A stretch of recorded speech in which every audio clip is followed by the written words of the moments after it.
Hello, welcome back to Yathra's kitchen. എന്തൊക്കെയുണ്ട് വിശേഷങ്ങൾ? ഇന്നുണ്ടല്ലോ ഒരു സ്പെഷ്യൽ റെസിപ്പിയാണ്.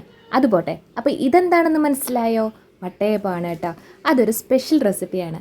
അപ്പം നമുക്ക് വീഡിയോ ഒന്ന് കണ്ടാലോ? ആദ്യമായിട്ട് കാണുന്നവരാണെന്നുണ്ടെങ്കിൽ ഒന്ന് സബ്സ്ക്രൈബ് ചെയ്തേക്കണം.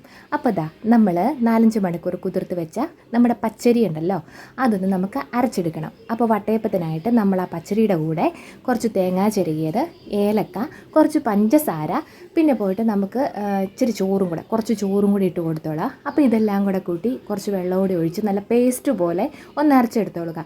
ഇനി വെള്ളത്തിൻ്റെ സ്ഥാനത്ത് നല്ല തേങ്ങാവെള്ളമാണെങ്കിൽ നല്ല പെർഫെക്റ്റായിട്ട് നല്ല ടേസ്റ്റോട് കൂടിയുള്ള വട്ടയപ്പം കിട്ടും. ഇതിനും കുറവൊന്നും വരത്തൊന്നുമില്ല കേട്ടോ. അപ്പോൾ നമ്മളതൊരു വേറൊരു പാത്രത്തിലേക്കാക്കി ഭാഗത്ത് മാറ്റി വെച്ചിട്ടുണ്ട്. ഇനി ഇതിനാവശ്യമായ ഉപ്പും കൂടി ഇട്ട് കൊടുത്തോളുക. ഇനി ഉപ്പ് ഇപ്പോൾ ഇട്ട് കൊടുക്കണമെന്നില്ല. രാവിലെ നമ്മുടെ മാവൊന്ന് പുളിച്ചതിന് ശേഷമൊക്കെ ആണെങ്കിലും കുഴപ്പമൊന്നുമില്ല ഇട്ട് കൊടുക്കുന്നതിന്. ഇത് ചിലപ്പോൾ പറ്റുന്ന എന്നാന്ന് വെച്ചാൽ രാവിലെ നമ്മൾ തുറന്ന് നോക്കുമ്പോൾ ചിലപ്പോൾ മറന്നു പോകും ഉപ്പ് ചേർക്കാനായിട്ട്. പലപ്പോഴും അങ്ങനെ സംഭവിച്ചിട്ടുണ്ട്. അപ്പോൾ നോക്കിയേ, നമ്മുടെ മാവ് പിറ്റേന്ന് രാവിലെ തുറന്ന് നോക്കിയപ്പോൾ നല്ല പെർഫെക്റ്റായിട്ട് പുളിച്ച് പൊങ്ങിയിരിപ്പുണ്ട്. അപ്പോൾ ഇതിനുള്ള ഒരു മിക്സ് തയ്യാറാക്കണം, അതായത് നമ്മുടെ സ്പെഷ്യലായിട്ടുള്ളതിന്. അതിനായിട്ട് കുറച്ച് വെളിച്ചെണ്ണ കടായിലേക്ക് ഒഴിച്ചിട്ടുണ്ട്. പിന്നെ ഇത്തിരി കടുകിട്ട് കൊടുത്തിട്ടുണ്ട്. പിന്നെ നമ്മുടെ സവോള, പച്ചമുളക്, വെളുത്തുള്ളി, ഇഞ്ചി, കറിവേപ്പില ഇത്ര ഇട്ട് കൊടുത്തിട്ടുണ്ട്. അതായത് നമുക്കൊരു മുട്ട ചേർത്തിട്ടുള്ള റെസിപ്പിയാണ്. അപ്പോൾ മുട്ട റോസ്റ്റ് ചെയ്തെടുക്കുന്ന പോലെ ആവാം. പക്ഷേ അതിനായിട്ട് ഞാനിതിൻ്റെ അകത്തോട്ട് ഏലക്കായോ കറുവപ്പട്ട അങ്ങനെയുള്ളതൊന്നും ഇട്ട് കൊടുത്തിട്ടില്ല. കാരണം വട്ടയപ്പത്തിൻ്റെ കൂടെ ഏലക്കായും കറുവപ്പട്ടയൊക്കെ കടിക്കുന്നത് എന്തോ ഒരു ബുദ്ധിമുട്ട്, അത്രയേ ഉള്ളൂ കേട്ടോ.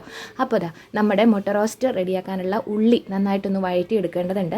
അപ്പോൾ ഉള്ളി ഒന്ന് വാടി വന്നതിന് ശേഷം അതിനകത്തേക്ക് കുറച്ച് മഞ്ഞൾപ്പൊടി, മുളക് പൊടി, മല്ലിപ്പൊടി, പിന്നെ ഗരം മസാലയാണ് കേട്ടോ ഇട്ട് കൊടുത്തേക്കുന്നത്. ഇനിയിപ്പോൾ ഗരം മസാലയുടെ സ്ഥാനത്ത് നമുക്ക് ചിക്കൻ മസാല ചേർക്കാം, അല്ലാന്നുണ്ടെങ്കിൽ മീറ്റ് മസാല ചേർക്കാം, എന്താണെങ്കിലും കുഴപ്പമില്ല കേട്ടോ. അപ്പോൾ ആ പൊടി ഒന്ന് നല്ല പച്ചമണം മാറുന്നിടം വരെ നന്നായിട്ടൊന്ന് ഇളക്കി കൊടുത്തോളാം കേട്ടോ. അപ്പോൾ അതൊന്ന് നന്നായിട്ട് വഴറ്റി വന്നതിന് ശേഷം ഉണ്ടല്ലോ, ഇത്തിരി വെള്ളം, ഒരുപാട് വേണ്ട, ഒരു സ്വല്പം വെള്ളം കൂടെ ഒഴിച്ചു കൊടുത്ത് അതൊന്ന് വറ്റിച്ചൊന്ന് കുറുക്കിയെടുക്കണം. ഇനിയിപ്പോൾ വേണ്ടത് മറന്നുപോയി, അതിനാവശ്യമായ ഇത്തിരി ഉപ്പും കൂടി ഇട്ട് കൊടുത്തോളൂ കേട്ടോ, ഇല്ലേ മറന്നുപോയെങ്കിലോ. അപ്പോൾ ഇതൊന്ന് വഴറ്റി, അതായത് അതിൻ്റെ അകത്ത് വെള്ളം ഒഴിച്ചിരുന്നില്ലേ, അതും കൂടെ ഒത്തിരി വേണ്ട, ഒരിത്തിരിയും കൂടെ ഒന്ന് വറ്റിപ്പോക്കോട്ടെ. അതും കൂടെ ഒന്ന് വറ്റിപ്പോയതിന് ശേഷം ഉണ്ടല്ലോ, നമുക്ക് മെയിനായിട്ടുള്ള ഒരാളും കൂടി ഉണ്ട്, നമ്മുടെ മുട്ട. അത് നമുക്ക് എത്ര ഇഷ്ടമുള്ളിടത്തോളം എടുക്കാം. ഞാനിവിടെ 3 മുട്ടയാണ് പുഴുങ്ങി എടുത്തത്. അതൊന്ന് ഗ്രേറ്റ് ചെയ്തെടുത്തിട്ടുണ്ട് കേട്ടോ. അപ്പോൾ ഇനി നമ്മുടെ മസാലക്കൂട്ടിലേക്ക് നമ്മൾ ഗ്രേറ്റ് ചെയ്ത് വെച്ചിരിക്കുന്ന മുട്ടയും കൂടെ ഇട്ട് കൊടുത്തോളാം. എന്നിട്ട് ആ മുട്ടയും കൂടെ ഇട്ട് നന്നായിട്ടൊന്ന് ഇളക്കി കൊടുത്തോളൂ. മൂടി വെച്ച് വേവിക്കേണ്ട കാര്യമൊന്നുമില്ല, കാരണം നമ്മൾ ഓൾറെഡി ആവിയിൽ വെച്ച് വേവിക്കാനുള്ളതാണ്. അപ്പോൾ ഇതൊന്ന് ജസ്റ്റ് ഒന്ന് മിക്സ് ചെയ്ത് കൊടുത്താൽ മാത്രം മതിയാവും. ഇനി ഞാൻ ആദ്യം കാണിക്കാൻ വേണ്ടിയിട്ട് മാത്രം ഒരു കുട്ടി ചോറ്റുപാത്രമാണ് എടുത്തിരിക്കുന്നത് കേട്ടോ. അതിൻ്റെ അകത്തോട്ട് ഇത്തിരി എണ്ണ തൂക്കി കൊടുത്തിട്ടുണ്ട്. അത് നന്നായിട്ടൊന്ന് തടവി അതിൻ്റെ അകത്തെ സൈഡിൽ കൂടെയൊക്കെ ഒന്ന് തേച്ച് കൊടുത്തോളാം എണ്ണ.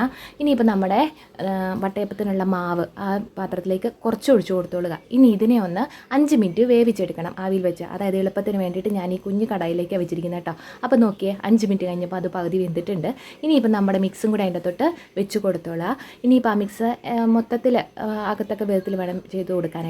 ഇനിയിപ്പോൾ അതിൻ്റെ മുകളിലേക്ക് ബാക്കി കുറച്ചുകൂടി വട്ടയപ്പത്തിൻ്റെ നമ്മുടെ മാവ് ഒഴിച്ചു കൊടുത്തോളുക. ഇനിയിപ്പോൾ ഒരു 7-8 മിനിറ്റ് കൂടി നന്നായിട്ട് ആവി കയറ്റിക്കോളുക കേട്ടോ. അപ്പോൾ ഈ 7-8 മിനിറ്റിന് ശേഷം നമുക്കൊന്ന് തുറന്ന് നോക്കിയാലോ. നമ്മുടെ പെർഫെക്റ്റ് ആയിട്ടുള്ള വട്ടയപ്പം, അതായത് അടിപൊളി ടേസ്റ്റാണ് കേട്ടോ, പറയാതിരിക്കാൻ പറ്റത്തില്ല. അപ്പോൾ അതിനെ ഒന്ന് തണുക്കാനായിട്ട് മാറ്റി വെച്ചോളാം. അപ്പോൾ തണുത്തിട്ടുണ്ട്. ഇനിയിപ്പോൾ അതിൻ്റെ ചുറ്റുമെല്ലാം ഒന്ന് വിടിയിച്ച് വിടുക. ഒന്നെങ്കിൽ കത്തി വെച്ചിട്ടോ, ഞാനിപ്പോൾ ഒരു സ്പൂണാണ് എടുത്തിരിക്കുന്നത് കേട്ടോ. അതൊരു പാത്രത്തിലേക്ക് മാറ്റി വെച്ചിട്ടുണ്ട്.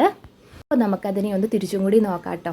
അടിപൊളി, എന്ത് രസമാണെന്നറിയാവോ. ഇതൊന്ന് മുറിക്കുമ്പോൾ ഇതൊക്കെ ഉണ്ടാക്കിയിട്ടൊന്ന് കാണാനുള്ള ഒരു സന്തോഷം എന്ന് പറഞ്ഞാലുണ്ടല്ലോ, അതായത് നമ്മൾ ആദ്യമായിട്ടൊരു ഭക്ഷണം ഉണ്ടാക്കിയിട്ട്, ആദ്യമായിട്ടല്ല, ഞാനിത് 2-3 വട്ടം ആയതാണ്, എന്നാലും ഇങ്ങനെ നമുക്ക് ഓരോ തവണയും നമ്മൾ ഉണ്ടാക്കുമ്പോൾ എന്തോ ഒരു പ്രത്യേക സന്തോഷമാണ്. അപ്പം നമ്മളതൊന്ന് മുറിച്ച് നോക്കുന്നുണ്ട്.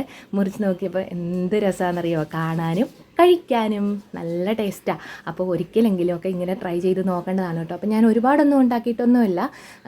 ഇതൊരു ചെറുതുണ്ടായിരുന്നു, പിന്നെ ഒരു വലിയൊരു ചുറ്റുപാത്രത്തിലും കൂടെ അങ്ങനെ ഉണ്ടാക്കിയെടുക്കും. അത് ഈ പ്രാവശ്യം പാത്രത്തിലല്ല വെച്ചത്, സാധാരണയായിട്ടുള്ള രീതിയിൽ ഉണ്ടാക്കിയെടുക്കുകയാണ് ചെയ്തത്. ഇതാണ് ഏറ്റവും വലിയതായിട്ട് ഉണ്ടാക്കിയത് കേട്ടോ. അപ്പോൾ അതും ഈ പറഞ്ഞ പോലെ തന്നെ മുറിച്ച് നോക്കിയിട്ടുണ്ട്. എന്തായാലും ഇങ്ങനെ ഉണ്ടാക്കാൻ കാരണം എന്തെന്ന് വെച്ചിട്ടുണ്ടെങ്കിൽ, സാധാരണ നമ്മൾ വട്ടയപ്പം കഴിക്കുമ്പോൾ എത്ര ഇഷ്ടമാണെങ്കിലും കുറച്ച് കഴിയുമ്പോൾ നമ്മൾ ചെകിടിക്കാൻ തുടങ്ങും. ചിലപ്പോൾ മധുരത്തിൻ്റെ ആവാം, ചിലപ്പോൾ ഏലക്കയുടെയൊക്കെ ആവാം. എന്തായാലും ഇത്തവണ ഇങ്ങനെ കഴിച്ചിട്ടുണ്ടെങ്കിൽ നമ്മളെ ചെകിടിക്കത്തില്ല, എന്ന് വെച്ചാൽ നമുക്കൊരു വെറുപ്പ് തോന്നത്തില്ല, എന്തോരം വേണേലും കഴിക്കാനായിട്ട് നമുക്ക് തോന്നും. എന്നാൽ പിന്നെ പറഞ്ഞ പോലെ ഇതുപോലെയൊക്കെ ഒന്ന് ട്രൈ ചെയ്ത് നോക്കണം കേട്ടോ. ഇഷ്ടമായെങ്കിൽ കമൻറ്റ് ചെയ്യണം, ലൈക്ക് ചെയ്യണം, ഷെയർ ചെയ്യണം, പിന്നെ സബ്സ്ക്രൈബ് ചെയ്യാത്തവരാണെങ്കിൽ ചെയ്യണം. ടാറ്റാ.